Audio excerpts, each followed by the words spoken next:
It's collectively understood that this woman is suffering from an obsessive-compulsive disorder. When the woman in the autumnal dress stands for a third time, the passenger seated in front of her, holding a book and wearing glasses, abruptly turns around to stare. She is part of a group of women who have been traveling with you since Miami. Judging by their Florida State University sweatshirts and their approximate age, you assume they attended FSU together almost 40 years ago and are on a reunion trip. There's something familiar about this bespectacled woman who's now turned and looking back, and as you lock eyes for a moment, you sense she's maybe wondering if she recognizes you from somewhere. You spot one of this woman's sneakers turned outward in the aisle. A clean, puffy white Reebok. And you immediately know where you last saw her. Your heart races the way it does when you've had too much caffeine. You avert your eyes from hers and concentrate on the seat back in front of you. You pull down the tray table and place your head on it. You do not want this woman to recognize you, to ask you questions. You are careful not to peer out into the aisle again, no matter how many times the woman in the autumnal dress stands up and sits down, no matter how many times the flight attendants come down the aisle to confront her and remind her that she must remain seated. You order a glass of wine from one of these flight attendants, and you take a Unisom. You know you are not supposed to mix alcohol with this tablet, but you're suddenly afraid of passing the duration of the flight awake and anxious, of arriving in Casablanca feeling ragged and wrecked. You close your eyes and think of sex, which is what you think about when you have trouble sleeping. You see flashes of body parts and scenarios, some that you've seen in films, and a few you've experienced. You think of the sunscreen-smelling boy you kissed in a hammock on the beach when you were 18, the man from Dubrovnik who accompanied you to an Irish bar when you were 25, a scene from an Italian film with Jack Nicholson and a foreign actress whose name you don't remember. You think of the girl with the green eyes at the loft party, whose hand brushed over your breasts. She looked back, but you didn't follow. None of this helps. You cannot sleep. The children on the plane are screaming, especially the little girl across the aisle from you who is sitting in her mother's lap.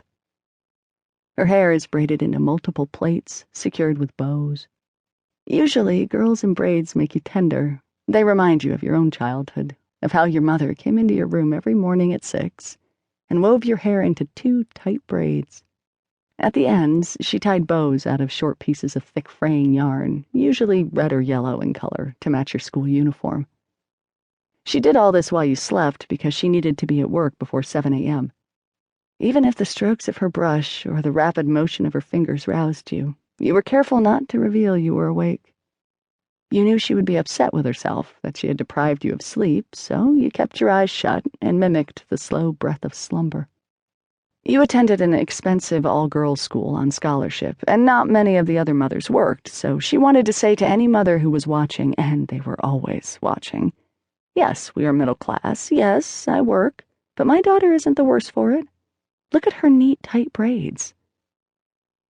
For reasons that were never clear to you at the time, your twin sister was not given a scholarship to the school and attended the public school near your apartment building. Not that you will ever pity her. She was always prettier. You are fraternal twins, not identical, and more outgoing. The result of this combination meant she was more frequently in trouble. She wore her hair cut short, even when it wasn't stylish, but usually it was. You, on the other hand, had braids until you were in the 7th grade. The girl with the braids sitting across the aisle from you in her mother's lap repeatedly startles you out of your dips into sleep with her shrieks, which are followed by her mother's attempts to quiet them.